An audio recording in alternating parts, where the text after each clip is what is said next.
Good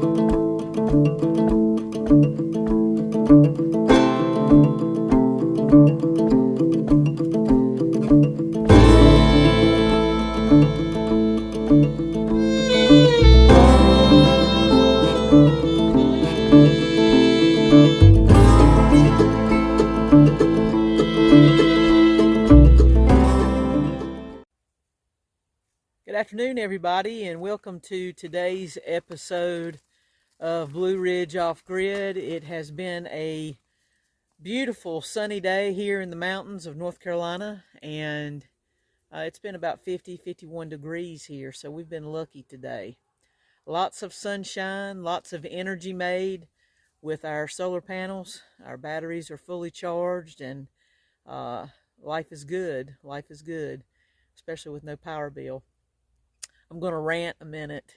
I went to the grocery store today and an 18 pack of eggs was $7.99. And that's not counting tax. Interesting. Very interesting times that we're living in. Makes you wonder what the future holds.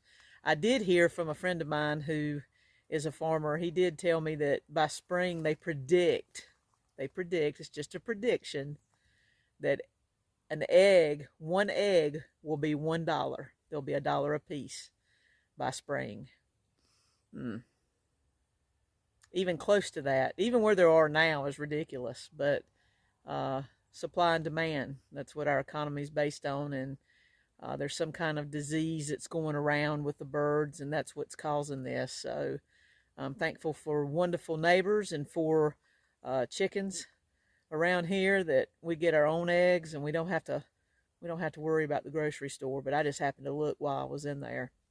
It's a great time to be living off grid. It's a great time to be planning your off grid adventure. And if you can't go off grid, it's a great time to be preparing for the worst. I said it in another video, and I'm going to say it today. There's an old saying that I learned from people who grew up during the Depression and people who grew up in World War II and that sort of thing, when they were having to ration things and use war ration books to get food with. They were only allowed so much. But that old saying is, it's better to have it and not need it than to need it and not have it. Look how much money you pay out in insurance every month. Insurance for your car, insurance for your motorcycle, insurance for your house, insurance, health insurance, insurance for maybe your cell phone, because these freaking things are made out of glass now. Whoever took away the other components from years ago and made them all glass is an idiot. But they did that because they want you to have to pay to get them fixed every so often. But better to have it and not need it than to need it and not have it. Why not prepare a little bit? It's not going to hurt you.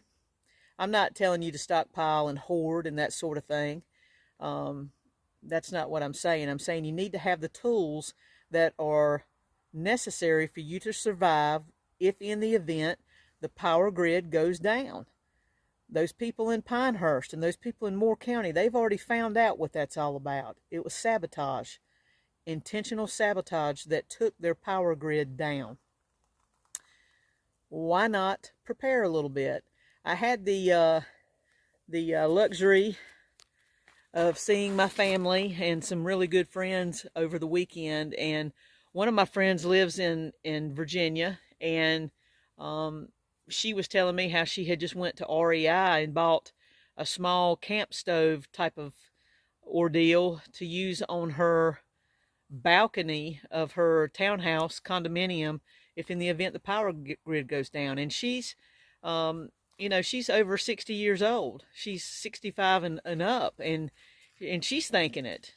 So better to have it and not need it than to need it and not have it.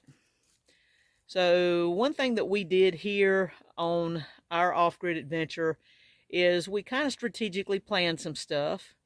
It's a process. And one of the things that we learned very quickly was that when we began working on this project was that we were going to need storage for tools and other items that we were going to need in order to finish and complete our off-grid adventure.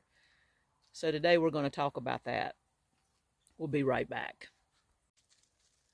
So a couple of things you need to think about when you're beginning the initial stages of your off-grid adventure is storage, because you're going to need storage for your tools. You don't want to have to lug them back and forth.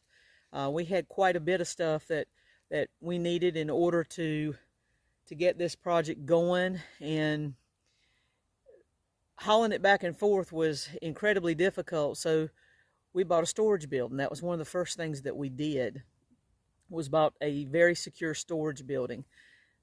And we staged a lot of equipment up here so that we could get here quicker, be more efficient, work smarter, not harder. And that's something that you need to think about. Have a place to store your stuff, but also you need to think about security. So there's a lot of security here on our off-grid adventure. We have cameras, we have surveillance here, we also have a gate. We keep it locked, and we're pretty serious about, in fact, we're very serious about our security here. So that's another thing that you need to think about too initially before you start getting into your cabin or your living quarters or whatever. Start thinking about security and start thinking about getting your storage building. We chose a storage building that was all metal. It was already wired for electrical, lights and that sort of thing. And it has no windows in it. That was something else we thought about, was not putting any windows in it. It does have a roll down garage door. I will show you a picture of it here shortly. But as you start to plan your off-grid adventure, think about storage. Even if you're not planning on going off-grid, think about storage. I know that before I came here to live in the mountains, and before I came here to live off-grid, I had more stuff than I needed. And I began studying Living Minimalist. And Living Minimalist is very rewarding. It is a very rewarding lifestyle. I even gave a lot of my stuff away to help lower income families, folks who were a little down on their luck, clothing and stuff like that. We all have way more than we need. And I think in an earlier episode of Blue Ridge Off Grid, I talked about two things that are in society today. And one of those things is waste. There's a lot of waste in society. Think about all those things that you have in your garage, in your storage building, things that you really don't need.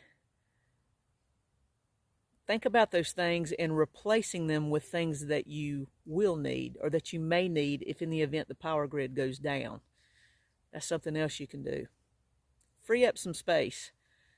Become a minimalist. It's a healthy lifestyle.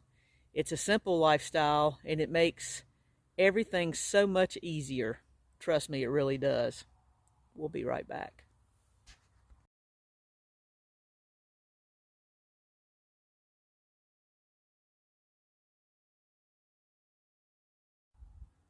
Hey, did I tell you it's a great time to be living off grid? It is so wonderful not having a power bill. It really is. It took an investment, yes it did, but that investment is paying for itself really quick here. We hope you enjoyed today's version of Blue Ridge Off Grid. We hope that you'll come back for tomorrow. We're going to have some episodes coming up of some tools that you need to take into consideration if in the event you're trying to create an off-grid experience the way we have here. We're going to show you some necessities that we keep and that we keep on hand and that we use on a daily basis, things that you will need. And we'll do several episodes with highlighting several different tools. So that's coming up very shortly.